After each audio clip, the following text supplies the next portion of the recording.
While we're waiting for the delayed ending to 86, I wanted to take a moment to discuss one of my favorite classic mecha anime that some of you may have heard of, Full Metal Panic.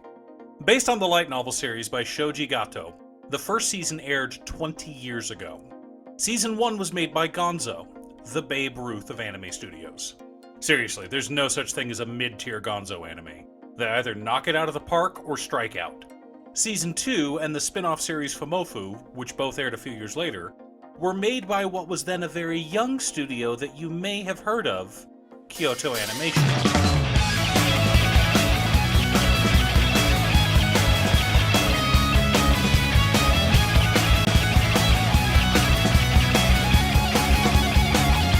The premise of Full Metal Panic is that some people are born with advanced knowledge. Basically, the universe whispers secrets to them, which is why they're called Whispered. This was due to an accident stemming from a Soviet experiment which occurred on December 24th at 11:50 p.m.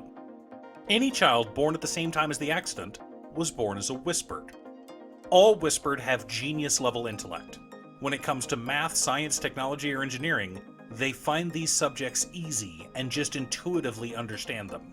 The series has several Whispered, and each of them, in addition to being geniuses, has access to black technology. The fun part about Whispered is that we have a real-life example of a Whispered, Nikola Tesla. Though nowadays most people associate his name with the electric car, Tesla basically invented the 20th century. The alternating current generator, the AC motor, and the system for electrical transmission were all invented by Tesla. He uncovered the secrets behind wireless technology and helped create the power plant at Niagara Falls. The most amazing part? Unlike Edison, who was fond of saying that invention was 1% inspiration and 99% perspiration, Tesla almost always got his inventions right the first try. In his journals, he claimed he would hear a word or experience a blinding flash of light, and the ideas would flow into him, almost as if the universe itself was whispering him secrets. The existence of Whispered and Full Metal Panic are kept a secret from the general public. Everyone knows that there has been a huge jump in technology over the last few years, but no one quite knows why. Mithril, an anti-terrorist private military organization, has an AI-driven nuclear-powered stealth submarine with numerous mechs, also capable of stealth. All of these were invented by one of the Whispered, the 16-year-old captain of the submarine, Talitha Testarossa, called Tessa by her friends. The series opens with 3 of her mech pilots rescuing a different Whispered from a group of terrorists.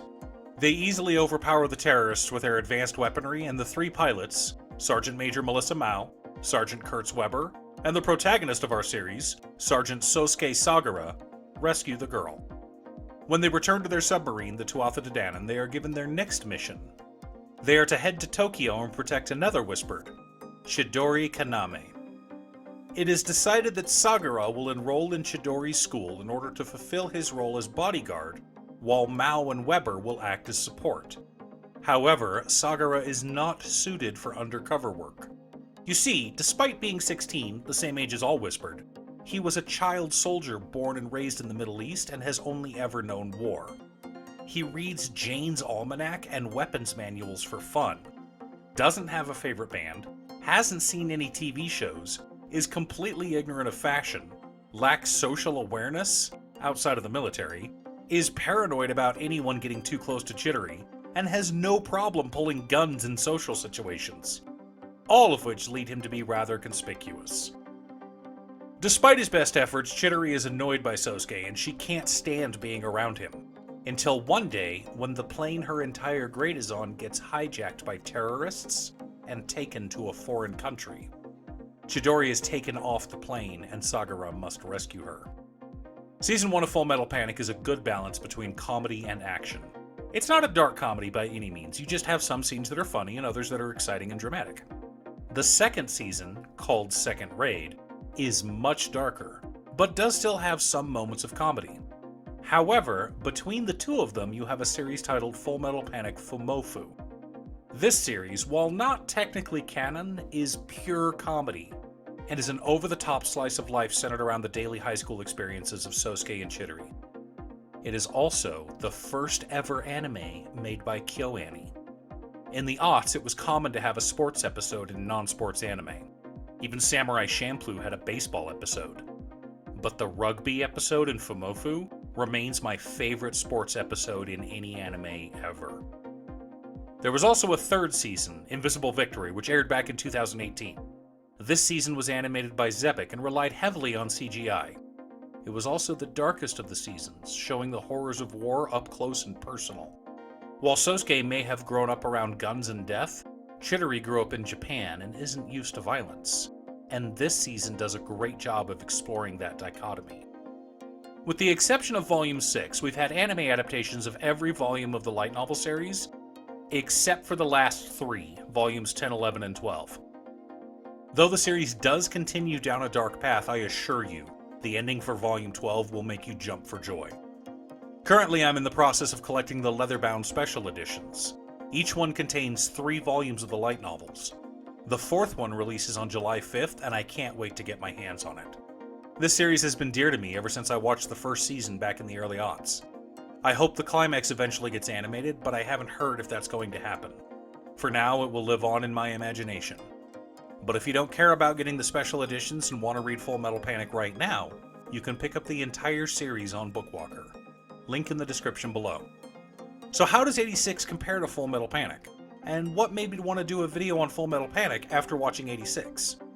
Both are long-form mecha anime based on light novels with a main character who cannot escape war and is thrown into combat against overwhelming odds. Sosuke Sagara and Shinae Nozen both have similar childhoods, forced to be soldiers from a young age, top-notch mech pilots, white-haired girls nagging them. The difference is that Sosuke was able to escape war for war's sake and come to know what it was like to fight for justice, while Shinae cannot escape the horrors of war, no matter where he is. This isn't to say that one is more realistic than the other. Some people go to war and come home fine. Others never leave. I'm by no means an expert on post-traumatic stress disorder, but it is clear that Sosuke is just as at home in combat as he is taking out the garbage or doing any other chores, while Shinae cannot escape the war. What I'm trying to say is that Sosuke sees war as a tool for solving problems, while Shinae becomes a tool used by war itself. That isn't to say Full Metal Panic downplays the effects of PTSD, simply that the main character isn't troubled by it. Most people these days have grown up in rather peaceful countries, so the casual taking of another's life is a big deal to them. Watching dozens of men get gunned down by gunfire is not something most people are prepared to handle, no matter how many action movies they've seen. Thanks for tuning in. Once again, a huge shout out to my editor Cute Stuff. I couldn't make these videos without her. If you'd like to hire her to edit your own videos, there's a link to her Fiverr page below. Please like and subscribe for more content. I post new anime, manga, or light novel videos every Wednesday and Saturday. Or you can click here for more videos. Stay safe, and I'll see you all again next time on Musings by Danon.